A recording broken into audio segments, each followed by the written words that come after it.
What's going on, guys? Thanks for tuning into the Local Crown podcast, where we're going to teach you how to wage war on your competition and earn your local crown, also known as the top spot on Google.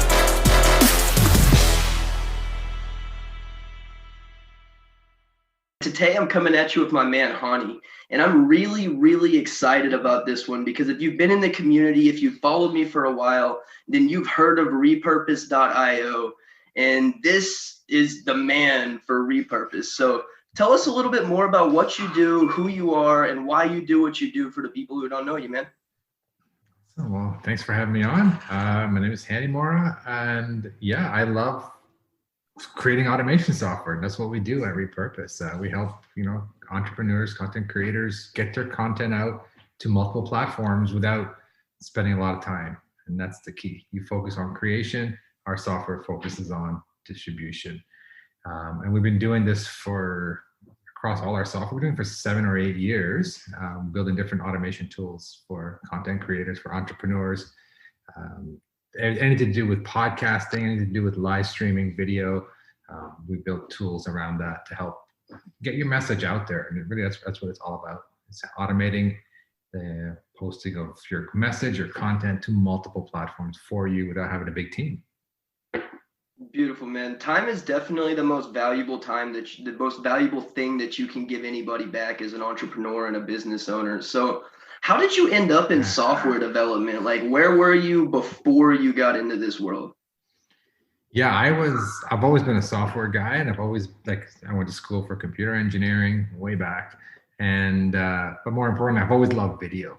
Like that video was always my thing. So as a kid, I was always the guy who took all the footage from the cameras, and way before cell phones were out there. And we would just record video clips, put them all together. I just loved putting videos together and just sharing, content out with family and stuff. And I think that kind of carried on to business. So I started blogging about video in 2009 because I love video. And then, I don't know, a few years later of blogging, I was like, I like teaching, but I'm a software engineer. I need to build something. And that's kind of where the bug came in. I was like, the bug in my ear came in. I need to build a tool to help, a video tool. That's all I knew. I didn't know what it was. I just knew I had to build a tool for video, a software for video.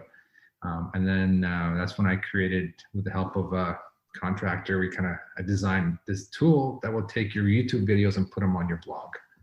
And that was kind of how it all started. It was just like scratching my own itch. I was doing a lot of video blogging, and I hated the fact that I had to go to YouTube, copy the embed code, go to WordPress, make a blog post, paste it here, yada, yada, all that repetitive stuff. So I built a little tool to do that. And that was the first tool that I took to market with a business partner, and kind of tested the waters to see if anybody else liked it. And that just got me fired up because the response was just incredible. Like, people were like, "Oh my God, this saves me like several minutes every time I publish. This is awesome.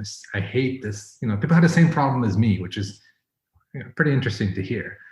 And then we took it from there. Like, we went from a Facebook to WordPress tool to podcasting as a tool, publish your podcast to your blog.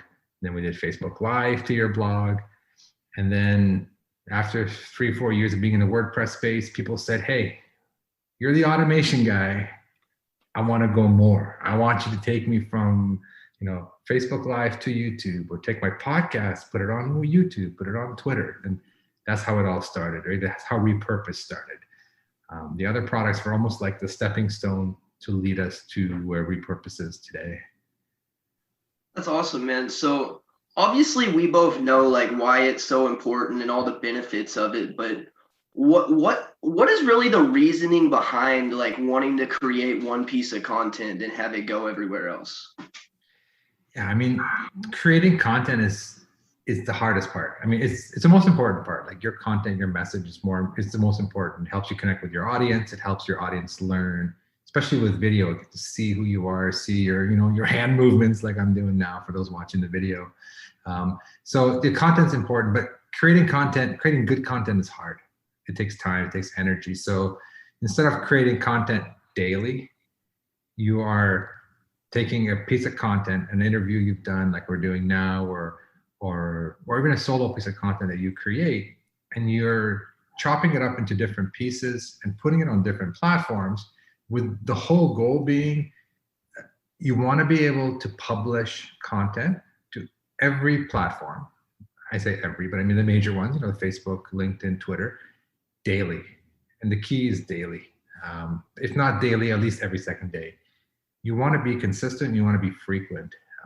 But imagine having to do that yourself, creating new content every single time. There's no way. It's impossible. You'll never run your business, right? Because we create content as a tool for our business.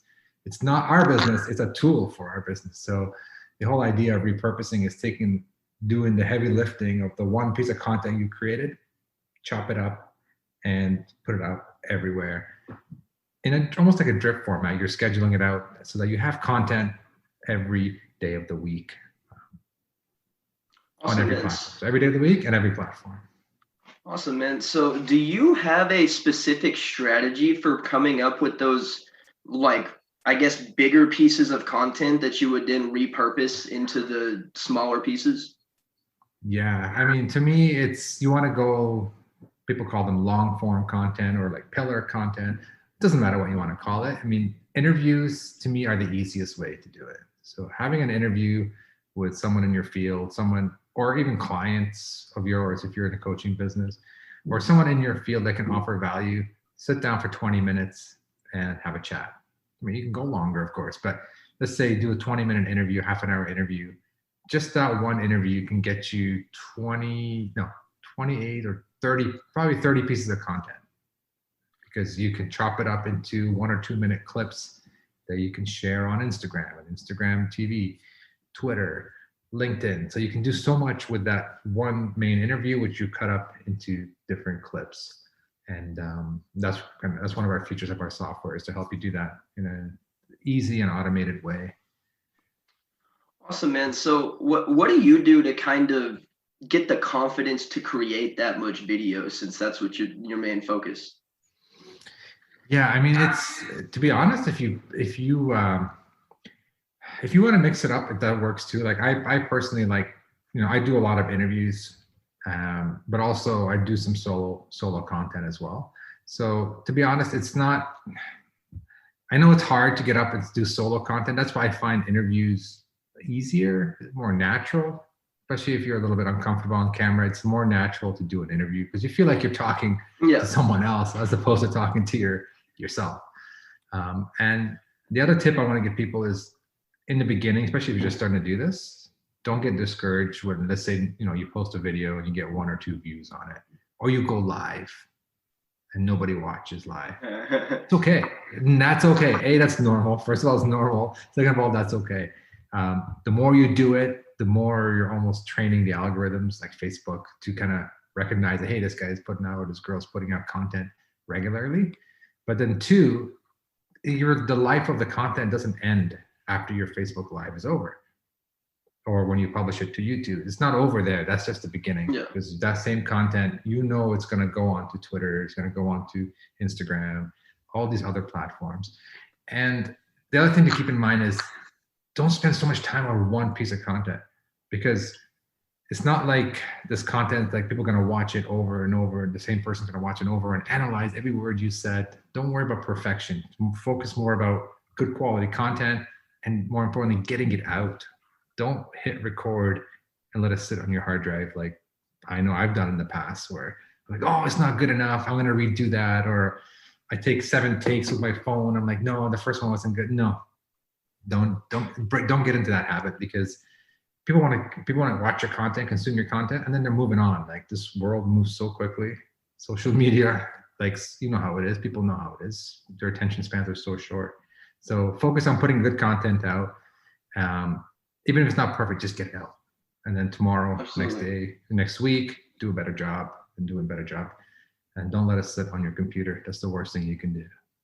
100%. Done is better than perfect. And if you don't put it out there, then you've got nothing to attract people to. Absolutely. And there's no way, you can't go better. You can't improve from that, right? If you don't put stuff out, you won't get feedback. And all feedback is good. Negative feedback, positive feedback, it's all good. It helps you improve for next time. Absolutely. So In your opinion, what makes for the best interviews or the best pieces of content just to stand out? Stories. Like I like technical content, not technical. I like, what's the word I'm looking for? Like, how to do this kind of content when I'm looking on YouTube for something. But when I'm listening to podcasts or longer, longer interview styles, typically interviews, I like the story behind it. Like it's almost like watching a movie, right? You get caught up in the characters in the movie. It's the same with an interview. The more you learn about the person you're interviewing and the audience learns about them, they connect with them better. So telling a story or learning the story, the backstory of somebody is interesting, even though you may think it's boring and people want tell me how to make $1 million this year in my business. People want that, but when they listen to longer interviews, like podcasts, for example, it's not necessarily about that. They have to be entertaining and they have to tell a story, and you want to hear a personal connection with the person you're interviewing so the audience can connect with them as well.